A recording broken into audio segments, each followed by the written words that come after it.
Oleh karena itu, DPR RI solusi kepada para honorer yang tidak ajukan formasi P3K.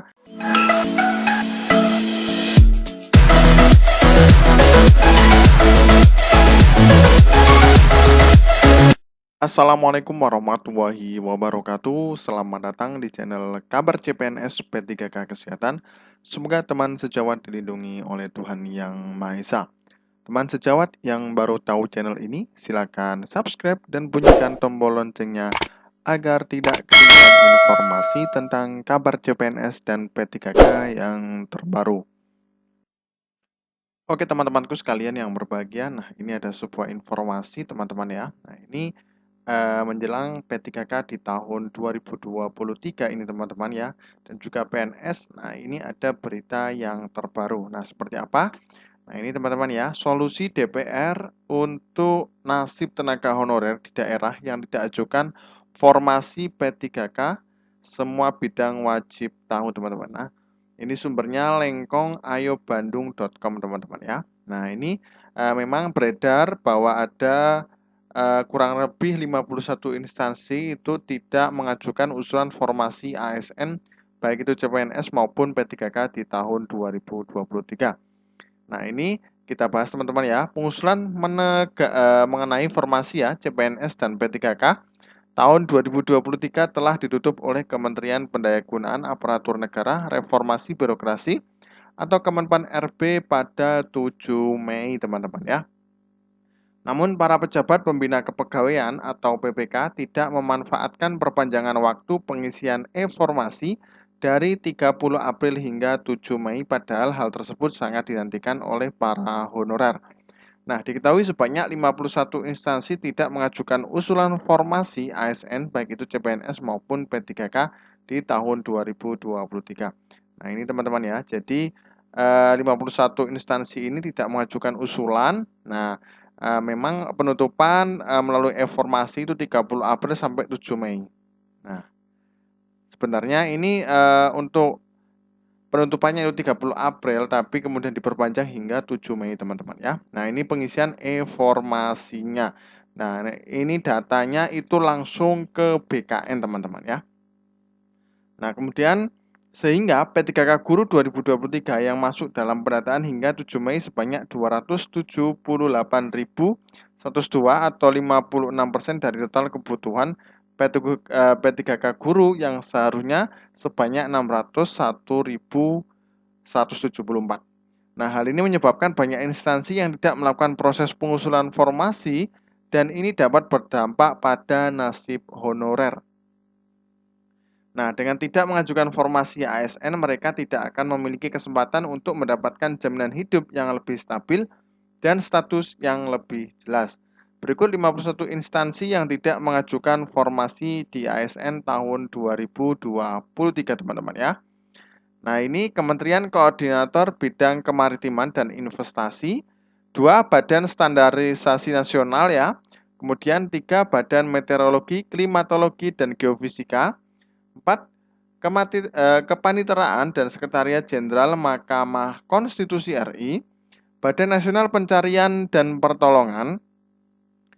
Yang keenam, Ombudsman Republik Indonesia, instansi daerah ya. Nah, ini ada pemerintah kota Subulus Salam, ini Aceh teman-teman ya. Kemudian 2 pemerintah Kabupaten Karo, pemerintah Kabupaten Padang Lawas, pemerintah Kabupaten Nias Barat, pemerintah Kota Binjai, pemerintah Kota Pematang Siantar, pemerintah Kota Tanjung Balai, pemerintah Kabupaten Bengkulu Selatan, pemerintah Kabupaten Seluma, pemerintah Kota Bengkulu, 11 pemerintah Kabupaten Lampung Utara, pemerintah Kabupaten Tulang Bawang, kemudian pemerintah Kabupaten Tulang Bawang Barat, pemerintah Kota Bekasi, pemerintah Provinsi Banten, pemerintah Kabupaten Bondowoso, pemerintah Kabupaten Sambas, pemerintah Kabupaten Melawi, kemudian pemerintah Kabupaten Pulang Pisau,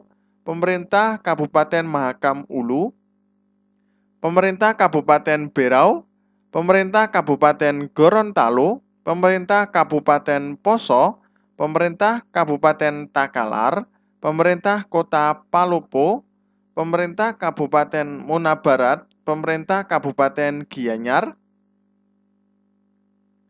kemudian pemerintah Provinsi Papua, Kabupaten Puncak Jaya, Kabupaten Paniai, Kabupaten Yahukimo, Kabupaten Tolikara, Kabupaten Sarmi, kemudian Kabupaten Waropen, Kabupaten Supiori, Kabupaten Mambera Moraya, Kabupaten Lanijaya, Kabupaten Yalimo, Kabupaten Duga, Kota Jayapura, Kabupaten Mamuju, Provinsi Papua Selatan.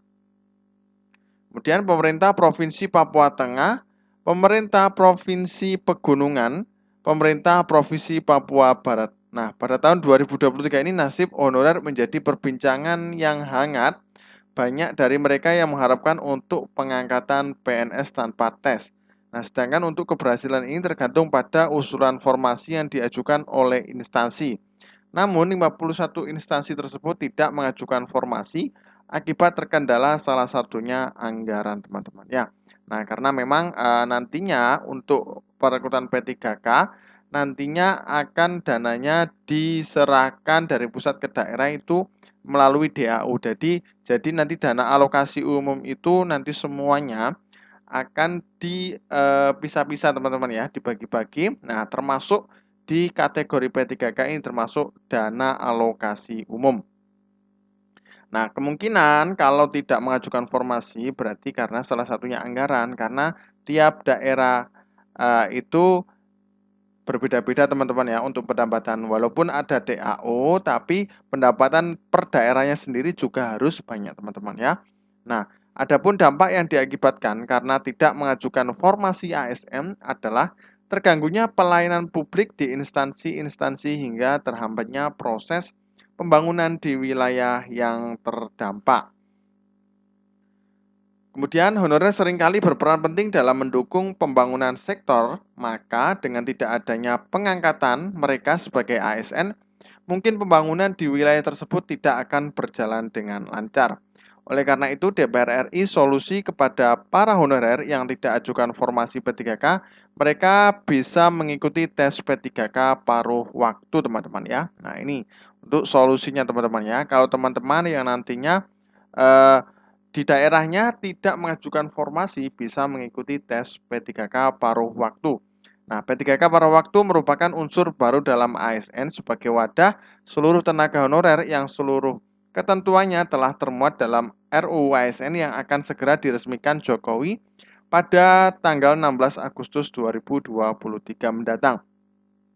Diharapkan dengan adanya jabatan baru ini, semua tenaga honorer bisa alami kenaikan kesejahteraan dan terhindar dari penghapusan massal pada November mendatang. Demikian informasi mengenai solusi DPR untuk nasib tenaga honorer di daerah yang tidak ajukan formasi, teman-teman ya. Nah, jadi solusinya nanti bisa masuk ke formasi P3K paruh waktu. Nah, nantinya tergantung dari Pak Jokowi, teman-teman ya. Nah, nanti akan diresmikan oleh Pak Jokowi selaku Presiden pada tanggal 16 Agustus 2023 mendatang. Oke, terima kasih. Semoga bermanfaat. Wassalamualaikum warahmatullahi wabarakatuh.